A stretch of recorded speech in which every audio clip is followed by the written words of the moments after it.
আসসালামু আলাইকুম। আমিনার বাংলার ঘরে সকলকে স্বাগত। সবাই কেমন আছেন?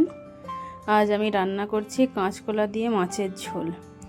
তার জন্য প্রথমেই নিয়েছি কাঁচকলা আর মাছটাকে ভালো করে ধুয়ে নিয়েছি।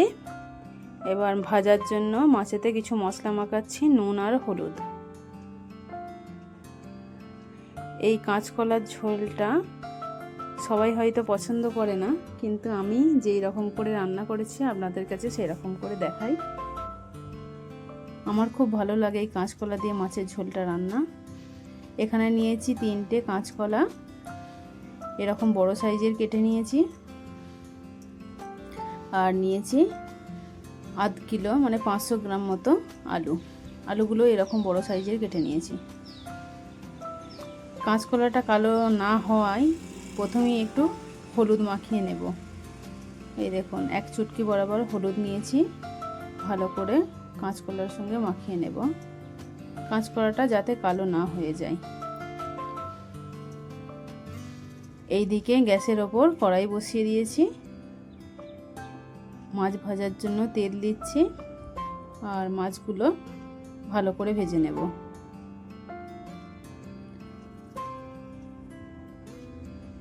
এদিকে মাছ একদিক হয়ে গেছে, পাল্টে নিচ্ছি।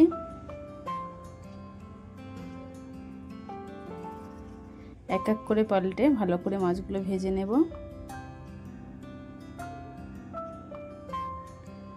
প্রথমেই আমি ফোড়ন দেওয়ার জন্য নেব একটু রসুন। এখানে প্রায় 8 কোয়া মতো রসুন আছে, ভালো করে থেতো করে নেব। আর এইদিকে মাছ ভাজাও হয়ে গেছে। আবারও গ্যাসের ওপর কড়াই বসিয়ে দিচ্ছি। কড়াই গরম হলে কড়াইতে তেল দিচ্ছি। এখানে প্রায় 2 টেবিল চামচ মতো তেল আছে, আর থেতো করা রসুনটা দিয়ে দিচ্ছি। রসুনটা দিলে কি হয়, তরকারি একটা সুগন্ধ হয় আর তরকারির টেস্টটাও বাড়িয়ে দেয়। তারপরে পেঁয়াজটা দিয়ে একটু ভেজে নেব। এই রকম করে রান্না করে দেখুন, কাঁচকলার ঝোল সবাই পছন্দ করবে। পেঁয়াজটা প্রায় আধ ভাজা হয়ে গেছে, এবার আলুগুলো দিয়ে দিচ্ছি। প্রথমেই আমি নুন দিচ্ছি, কেন আলুটা খুব তাড়াতাড়ি পানি ছেড়ে দেবে। আলুটা ভালো করে কষিয়ে নেব যতক্ষণ না কালার চেঞ্জ হচ্ছে। এই দেখুন, কালার অনেক চেঞ্জ হয়ে গেছে। ভালো করে নাড়িয়ে কষে নিচ্ছি। তারপরে দিলাম কাঁচকলাটা দিয়েও একটু কষিয়ে নেব। কাঁচকলাটা একটু দেরিতে দেওয়ার মতলব, কাঁচকলাটা খুব তাড়াতাড়ি সেদ্ধ হয়ে যাবে, আলুটা একটু সেদ্ধ হতে সময় লাগে, তার জন্য।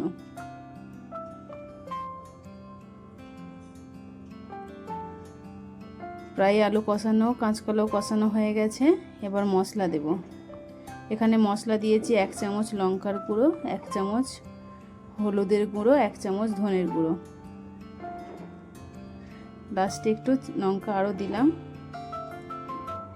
আবারও মশলাটা দিয়ে ভালো করে কষাতে থাকবো। এখানে পানিটা একদম শুকনো, সবজিটা একদম শুকনো হয়ে গেছে। একটু পানি দিয়ে দিচ্ছি। পানি দিয়ে আরও ভালো করে কষাতে থাকবো।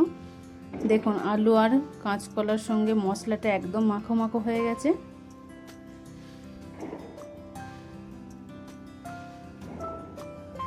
চাইলে যে কোনো মানুষই রান্না করতে পারে, একটু ধৈর্য ধরে রান্না করলেই হয়। এই দেখুন, মশলা কষানো একদম রেডি।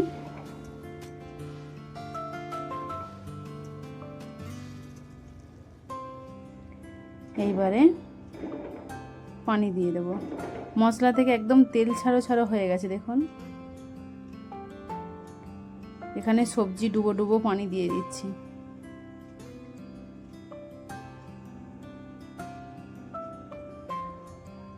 এবার সবজি, আলু আর কাঁচকলা সেদ্ধ হতে দেব।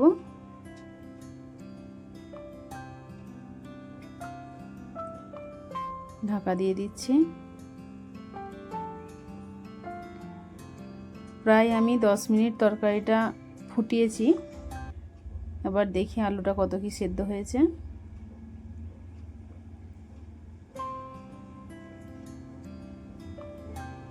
আবারও ঢাকা দিয়ে দিলাম, আলু ঠিক মতো সেদ্ধ হয়নি।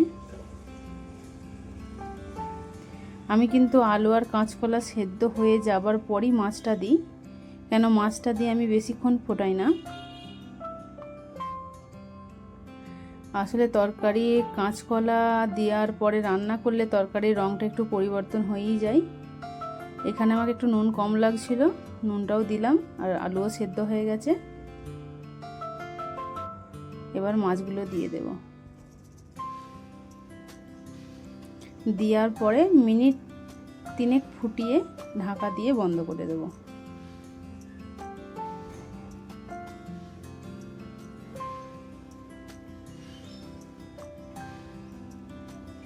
ঢাকা দিয়ে দিলাম,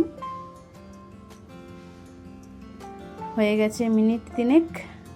এই দেখুন, মাছ দিয়ে কাঁচকলা আলু ঝোল একদম রেডি পরিবেশন করার জন্য। আমার এই ভিডিওটি শেষ পর্যন্ত দেখার জন্য ধন্যবাদ। সবাই ভালো থাকবেন।